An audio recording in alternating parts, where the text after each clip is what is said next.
Un pays enclavé d'Afrique de l'Ouest prépare une transformation de 332 kilomètres qui pourrait redéfinir son avenir pendant des décennies.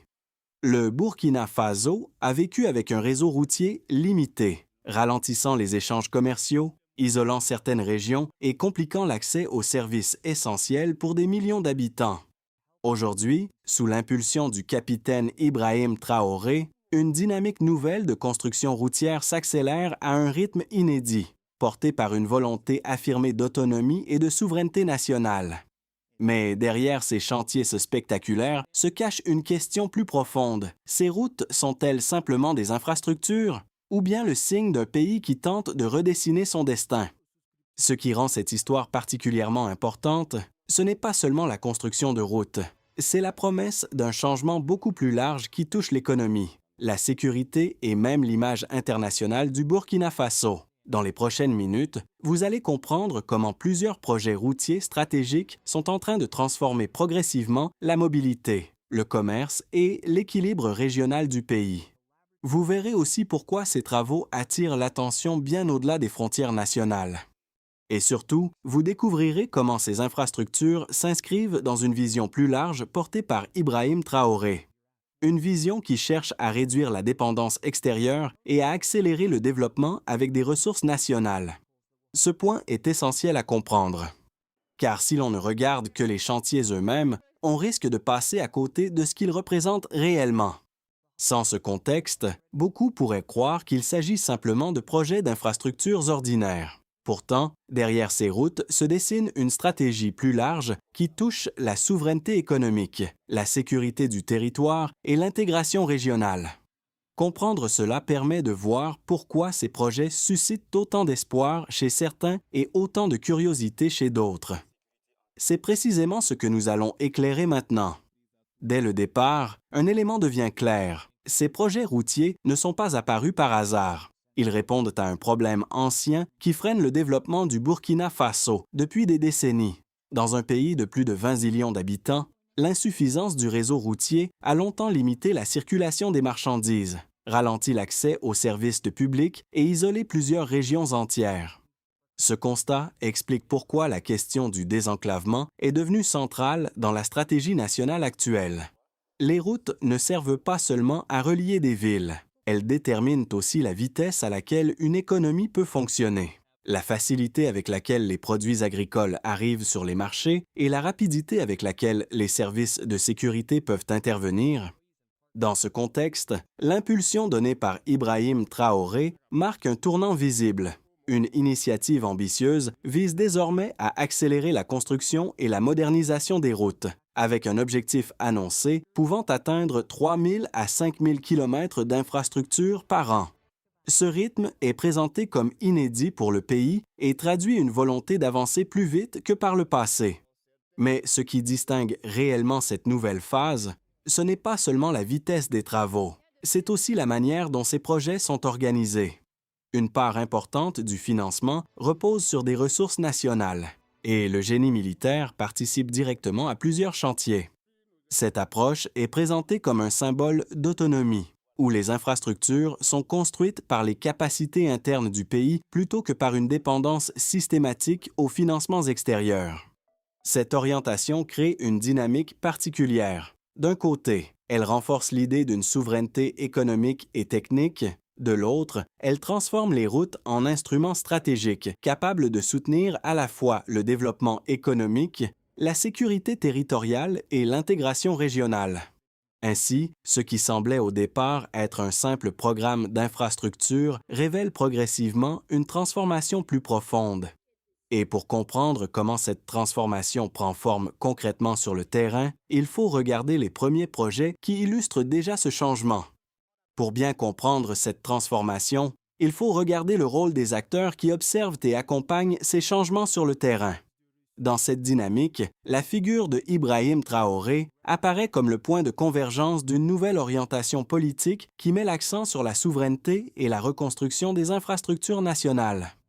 Plusieurs observateurs soulignent que la priorité donnée aux routes n'est pas seulement technique, elle répond à un besoin stratégique, dans un pays où certaines régions ont longtemps souffert d'isolement. La capacité à relier les territoires devient un facteur déterminant pour la stabilité et le développement. Un premier exemple apparaît dans les zones rurales longtemps enclavées, lorsque de nouvelles routes ou des axes réhabilités deviennent praticables toute l'année.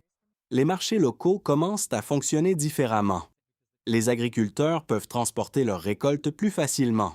Les commerçants accèdent à de nouveaux circuits. Les services publics deviennent plus accessibles.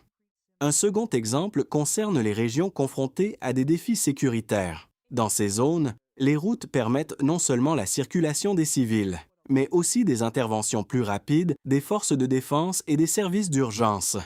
Cette mobilité change concrètement la manière dont l'État peut agir sur le terrain. Ces effets précoces montrent que les infrastructures routières ne sont pas simplement des projets techniques. Elles deviennent progressivement un outil de reconstruction territoriale et de réorganisation économique. Et à partir de ce point, le récit prend une autre dimension, car lorsque ces projets se multiplient à travers différentes régions, ils commencent à former une véritable chronologie d'événements qui révèle comment le pays tente de transformer son territoire étape par étape. Tout commence par une accélération visible. Les projets routiers se multiplient, les machines arrivent, les chantiers s'ouvrent presque simultanément dans plusieurs régions.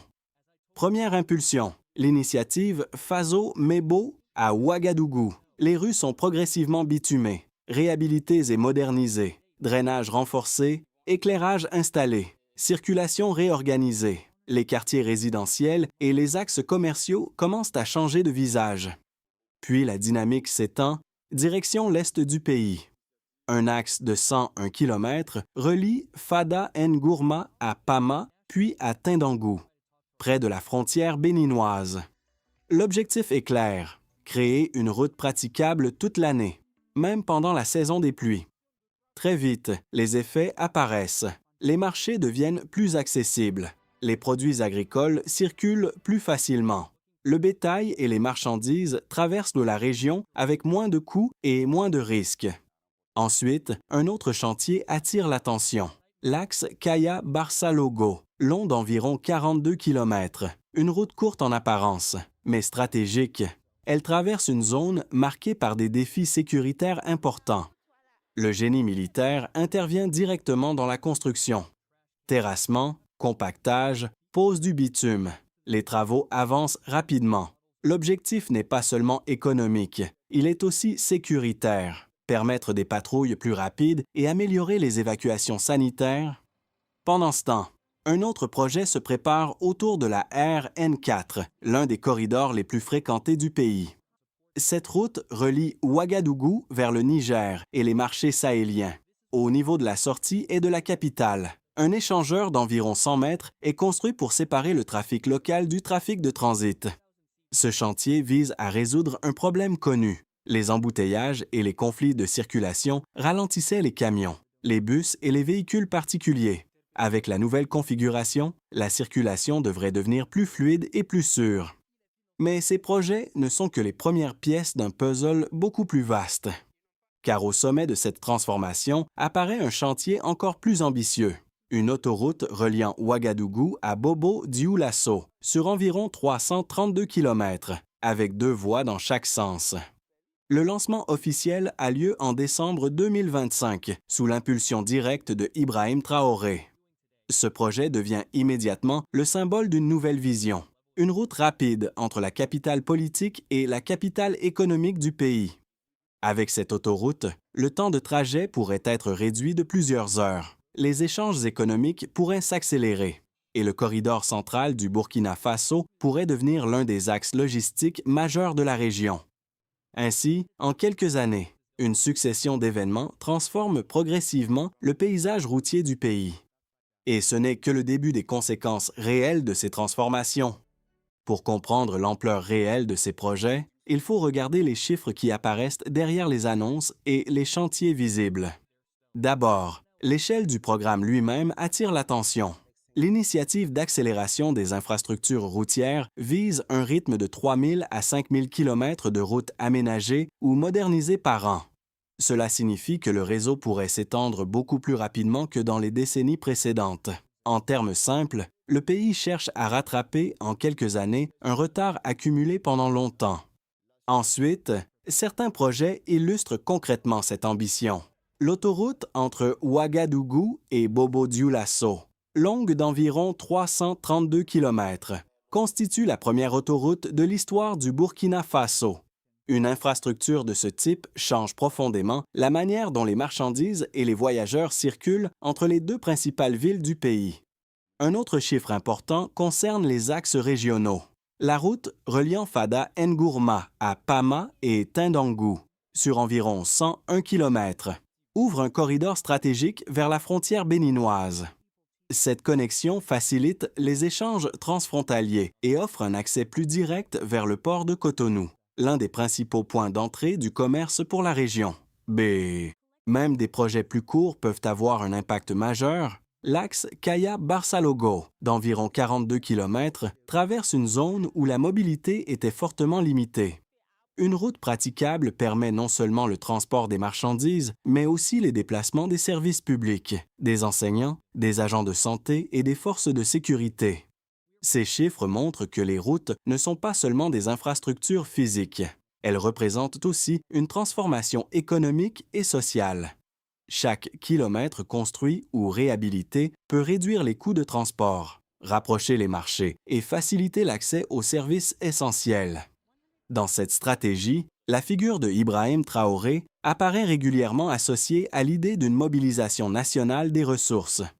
Le financement endogène et l'implication du génie militaire dans plusieurs chantiers sont présentés comme des éléments clés de cette approche. Mais lorsque ces projets commencent réellement à fonctionner, les effets dépassent rapidement les chiffres. Car les routes changent la vie quotidienne de plusieurs acteurs à la fois. Il est important de reconnaître qu'autour de ces projets, plusieurs points de vue existent. Et pour comprendre pleinement la situation, il faut regarder aussi les arguments de ceux qui expriment des réserves. Certains observateurs estiment d'abord que les infrastructures routières, aussi importantes soient-elles, ne suffisent pas à elles seules à transformer durablement une économie. Selon eux, sans investissement parallèle dans l'éducation, l'industrie ou l'agriculture, les routes risquent de ne produire qu'un impact limité à long terme. Cet argument mérite d'être entendu. Dans de nombreux pays, les infrastructures ont parfois été construites plus vite que les capacités économiques locales pour en tirer pleinement profit. Cependant, dans le cas du Burkina Faso, les partisans de ces projets soulignent que les routes constituent précisément la base qui permet ensuite aux autres secteurs de se développer. Sans accès fiable au marché, les agriculteurs, les commerçants et les entreprises restent isolés. Une autre critique concerne le financement national mis en avant dans plusieurs projets. Certains analystes se demandent si un financement principalement interne peut soutenir durablement des chantiers d'une telle ampleur, surtout dans un contexte économique parfois fragile. Mais les défenseurs de cette approche expliquent que l'objectif n'est pas seulement financier. Il s'agit aussi d'affirmer une capacité nationale à initier et conduire des projets stratégiques. Dans cette perspective, la stratégie associée à Ibrahim Traoré vise autant à construire des routes qu'à renforcer un sentiment de souveraineté et de confiance collective. Lorsque l'on met ces arguments face à face, une chose devient plus claire. Le débat ne porte pas seulement sur des kilomètres de bitume. Il concerne la manière dont un pays choisit de construire son avenir. Et c'est précisément à ce moment de l'histoire que la trajectoire de ces projets prend une nouvelle tournure. Et puis, quelque chose change soudainement. Au départ, ces projets pouvaient être perçus comme une simple série de chantiers routiers, des routes ici, une réhabilitation là, un échangeur ailleurs, mais peu à peu, un autre élément apparaît et modifie la manière dont tout cela est compris. Ces infrastructures commencent à former un réseau cohérent. La modernisation des rues de Ouagadougou améliore la circulation dans la capitale. L'axe Fada-Pama-Tindangou ouvre l'est du pays et rapproche la frontière béninoise. La route Kaya-Barsalogo renforce la mobilité dans une zone stratégique du centre-nord. La réhabilitation de la RN4 fluidifie l'un des corridors commerciaux les plus fréquentés. Et au centre de cette architecture apparaît un projet emblématique, l'autoroute reliant Ouagadougou à Bobo-Dioulasso. Avec ses 332 km, cette infrastructure relie directement la capitale politique et la capitale économique du Burkina Faso. Ce lien rapide pourrait transformer la circulation des marchandises, accélérer les échanges commerciaux et réduire considérablement le temps de trajet entre les deux villes. Dans cette vision, les routes ne sont plus seulement des axes isolés, elles deviennent les pièces d'un système national de mobilité. C'est à ce moment précis que la stratégie portée par Ibrahim Traoré prend une dimension plus large.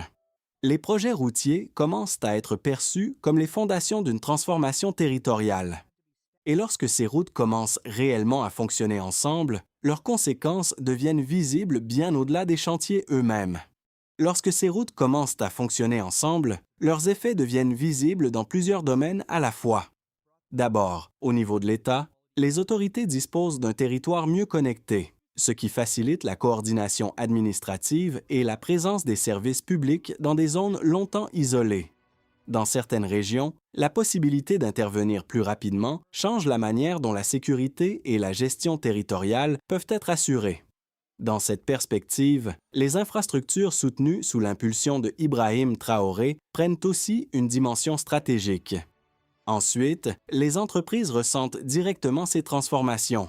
Lorsque les routes deviennent plus fiables, les coûts de transport diminuent progressivement. Les camions passent moins de temps bloqués sur des pistes difficiles ou des axes saturés. Les marchandises agricoles, le bétail ou les produits manufacturés circulent de plus rapidement entre les régions et vers les frontières. Les populations locales perçoivent également ces changements dans leur vie quotidienne. Dans certaines zones rurales, les habitants peuvent rejoindre les marchés, les écoles ou les centres de santé avec plus de facilité. Les déplacements deviennent moins longs et parfois moins coûteux. Ce type d'amélioration peut sembler discret au début, mais il modifie progressivement les opportunités économiques et sociales. Enfin, les effets apparaissent aussi au niveau régional. Des axes comme la route vers la frontière béninoise ou la connexion vers le Niger renforcent les échanges transfrontaliers.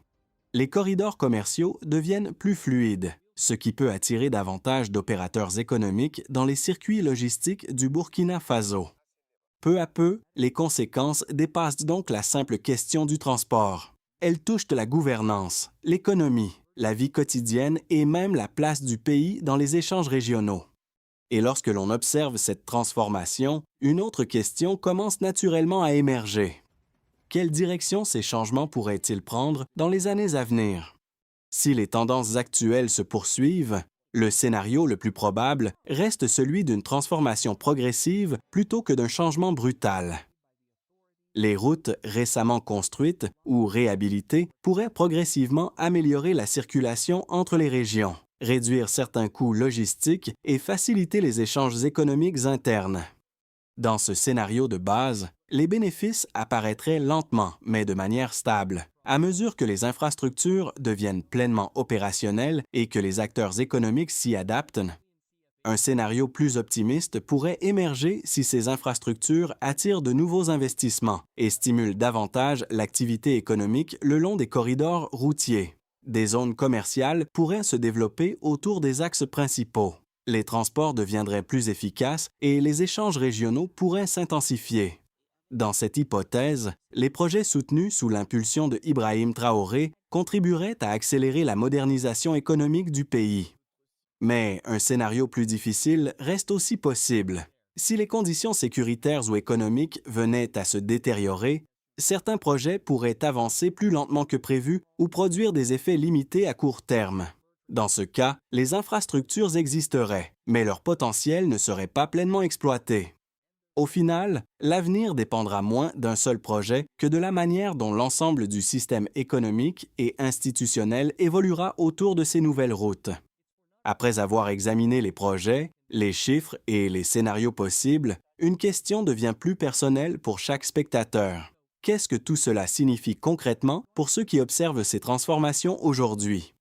Pour certaines personnes, notamment celles qui suivent de près l'évolution économique et politique du Burkina Faso, ces projets représentent une source d'intérêt particulière. Comprendre comment les infrastructures évoluent permet de mieux anticiper les changements économiques et régionaux qui pourraient apparaître dans les années à venir. Dans ce contexte, suivre les décisions et les projets associés à Ibrahim Traoré peut offrir une meilleure lecture des transformations en cours. Pour d'autres, l'impact est plus indirect. Les changements dans les infrastructures peuvent influencer les marchés, les échanges commerciaux ou même les relations économiques régionales. Même ceux qui ne vivent pas directement au Burkina Faso peuvent ressentir les effets de ces transformations à travers les dynamiques économiques de l'Afrique de l'Ouest. Enfin, il existe aussi des personnes qui pensent que ces projets restent éloignés de leur quotidien. Pourtant, les grandes transformations commencent souvent par des décisions qui paraissent lointaines au départ. Comprendre ces évolutions permet au moins de ne pas être surpris par leurs conséquences. Quelle que soit la position de chacun, une chose reste certaine, mieux comprendre ces changements permet de garder une vision plus claire de ce qui se transforme aujourd'hui. Si ces projets doivent réellement transformer le pays, les solutions ne peuvent pas rester au niveau des annonces. Elles doivent se traduire par une mise en œuvre claire, progressive et mesurable.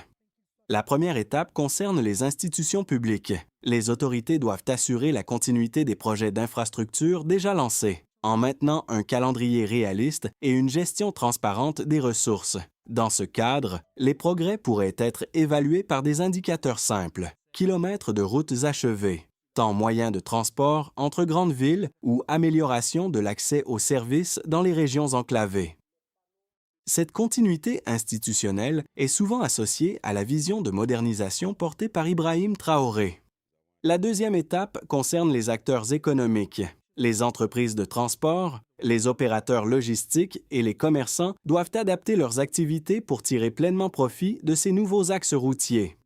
Le succès peut être mesuré par l'augmentation des flux commerciaux, la baisse des coûts de transport ou la création de nouvelles activités économiques le long des corridors. La troisième étape concerne les communautés locales. Lorsque les routes deviennent accessibles, les populations peuvent développer des marchés locaux, améliorer la circulation des produits agricoles et faciliter l'accès à l'éducation ou aux soins. Le changement se mesure alors par des indicateurs concrets, mobilité accrue, nouvelles opportunités économiques et amélioration progressive des conditions de vie. Au final, ces projets ne prendront tout leur sens que si chaque niveau, institutionnel, économique et social, participe réellement à leur mise en œuvre. Au début de cette histoire, tout semblait partir d'un constat simple, un pays enclavé qui cherche à mieux relier ses régions pour avancer. Mais en suivant chaque projet, chaque axe routier et chaque décision, on comprend peu à peu que le récit est plus vaste. Les routes dont il est question ne sont pas seulement des lignes de bitume traversant des paysages. Elles représentent aussi une volonté de transformation, de la modernisation des rues de Ouagadougou aux axes régionaux reliant les zones longtemps isolées, jusqu'à l'autoroute reliant les deux grandes villes du pays. Chaque chantier raconte une partie d'un même mouvement. Au fil de ce parcours, un nom revient souvent dans cette dynamique, Ibrahim Traoré. Pour certains, il incarne une tentative de redéfinir la manière dont le Burkina Faso construit ses projets et mobilise ses ressources. Pour d'autres, il symbolise simplement un moment particulier dans l'histoire politique et économique du pays. Quoi qu'il en soit, les infrastructures que nous avons parcourues montrent une chose claire. Lorsqu'un territoire commence à se connecter davantage, les conséquences dépassent rapidement la simple question du transport. Car derrière chaque route se trouvent des villages, des marchés, des familles et des opportunités nouvelles. Et parfois, tout commence par un simple kilomètre de route. Une route peut changer un pays. Après avoir parcouru cette histoire, chacun peut en tirer sa propre réflexion. Certains y verront avant tout des projets d'infrastructure, d'autres une tentative plus large de transformation économique et territoriale. Dans tous les cas, les routes dont nous avons parlé représentent bien plus que de simples travaux publics. Elles racontent un moment particulier où un pays cherche à reconnecter ses régions, à faciliter les échanges et à renforcer sa place dans les dynamiques régionales. Dans ce contexte, le rôle attribué à Ibrahim Traoré dans l'accélération de ces projets reste un élément central du débat public et de l'attention internationale. Mais au-delà des analyses politiques ou économiques, une question reste ouverte. Comment ces projets évolueront-ils réellement dans les années à venir? Et quel impact auront-ils sur la vie quotidienne des populations? Si cette histoire vous a fait réfléchir ou vous a permis de découvrir un angle différent sur ces transformations, peut-être qu'elle mérite d'être partagée avec d'autres personnes curieuses de comprendre ce qui se passe aujourd'hui au Burkina Faso. Et vous, Quelle est selon vous la transformation la plus importante que ces routes pourraient apporter?